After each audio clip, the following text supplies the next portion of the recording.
Hi guys, good evening. आज 9 अप्रैल है। आज असम में इलेक्शन चल रहा है। बट आज एक चीज़ जानकर मुझे बहुत हंसी आ गई कि असम में जो माइनॉरिटी लोग हैं, जैसे कि मुस्लिम, मैं सबका बात नहीं कर रहा हूँ। बहुत सारे लोग ऐसे सोचते हैं कि वो लोग कांग्रेस को और AIUDF को इसलिए वोट दे रहा है क्योंकि उसको लगता है कि जो बीजेपी मुस्लिम को टॉर्चर करते हैं। एट द सेम टाइम जो अदर्स लोग हैं, जैसे कि हिंदू लोग हैं, वो बीजेपी को इसलिए वोट दे रहा है क्योंकि उसको लगता है कि अगर बीजेपी चला गया तो हिंदू धर्म चला जाएगा। मुझे बहुत ही जोक लग रहा है। उसके बाद एक चीज नोटिस किया आप लोगों ने, किसी ने इसलिए वोट नहीं दे रहा कि हमको एजुकेशन चाहिए, हेल्थ केयर चाहिए और इंफ्रास्ट्रक्चर चाहिए। किसी ने नहीं। सर मुझे बहुत ही एक फनी लगा।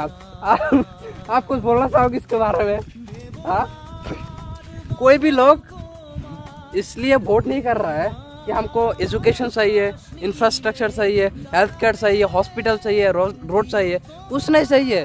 बहुत सारे मुस्लिम लोग कांग्रेस को इसलिए वोट दे रहे हैं कि उसको लगता है कि बीजेपी मुस्लिम को टॉर्चर करती है। At the same time Hindu लोगों ने बीजेपी को इसलिए वोट दे रहे हैं, उसको लगता है कि बीजेपी चला गया तो धर्म चला जाएगा।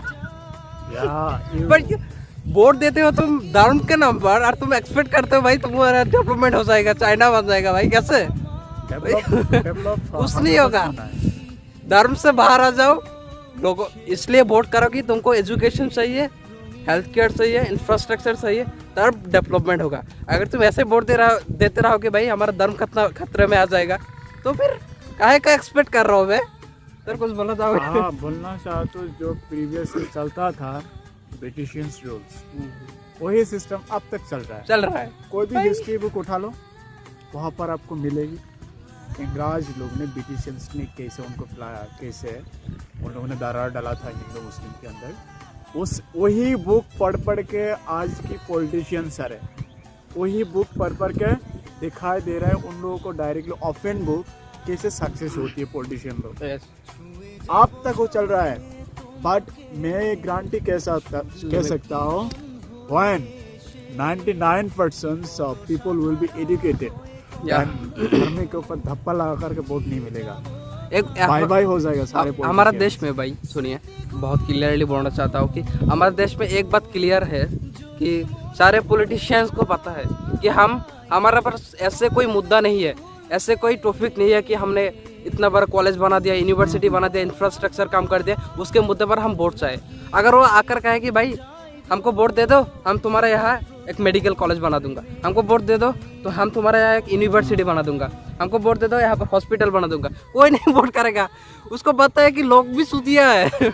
अगर वो आकर बोले कि भाई तुमको हिंदू ने मार रहा है, और हिंदू को जाकर बोले भाई तुमको मुस्लिम ने मार रहा है, हमको वोट दे दो, हम भी मारेंगे बाद में, हमको वोट दे दो, हम ठीक कर देंगे। एग्जैक्टली आपने देखा क्या है, बीजेपी ने मैंने जितना स्पीच सुना है मोदी से, वो डायरेक्टली वोट की पहले जो वो भाषण देता है ना, डायरेक्टली मुद्दा उठाते रिलीजियस से, मतलब ऐसा करके उठाएगा ना आपके धर्म की, वो मंदिर था, वो था, इनके ऊपर कांग्रेस ने अटैक किया था, वो किया था। ये आपका इंफ्रास्ट्रक्चर जो आज की युवाओं के हालात होता है, इकोनॉमिकली कोई बात नहीं करेगा, आपकी रिलीजियस मैटर में गया है, मतलब वो भाव ज़्यादा मिलता है। उनको पता है कि धार्मिक के ऊपर चलो तो हमारा क्या है, जिंदा रह पाओगे यहाँ पर, वरना नहीं इसलिए देखिए आपको पता चलेगा, आप जब देखिएगा कि बहुत सारे पॉलिटिशियन जैसे हैं जिसको ये भी पता नहीं कैसे नमाज पढ़ा जाते हैं, जिसको ये भी पता नहीं कैसे पूजा करा जाते हैं, वो धर्मगुरु बनकर बैठा हुआ है। क्योंकि वो बोस को वोट चाहिए। क्या बाबा आती है आजकल यूट्यूब में, बहुत सारे बाबा। एक बात मुझे क्लियरली पता चल गया आज जब मैंने पहली बार वोट देने गया तो लोगों ने डिस्कस कर रहा था। तो गाइस मैं एक ही चीज़ बोलना चाहूँगी, धर्म से बाहर आ जाओ। धर्म एक इंटरनल चीज़ है कि आप कैसे आपको गॉड को वर्शिप करते हो, वो करिए, कोई बात नहीं। बट धर्म के चक्कर पर सारा चीज़ लूट जा रहा है, हमारा देश का पैसा, हमारा यहाँ काम अच्छा से नहीं हो रहा है। सो एक ही चीज़ बोलना चाहूँगी, जो एजुकेटेड यूथ है, जो जेन जी है, please come up, unite this country to develop, to give a strong voice against the corruptions and this uneducated and I mean चूतिया लीडर, सर कुछ बोलना चाहोगे? और चूतिया तो चूतिया है, उन लोगों को क्या करना चाहिए, जो आप लोग ने सुना है ऑलरेडी, मुगल के बहादुर शाह जहाँ था ना, उसको सारे के सारे रेंगून में भेजना पड़ेगा, म्यांमार में भेजना पड़ेगा, में भेजना पड़ेगा। और एक मुझे एक बात अच्छा लगता है, जुबिंदा का एक बात है कि I mean we have to change the old fellow, these are useless, just remember, come up, do, you have responsibility for your country, you have to work. Jai Hind, Jai Ahom. जय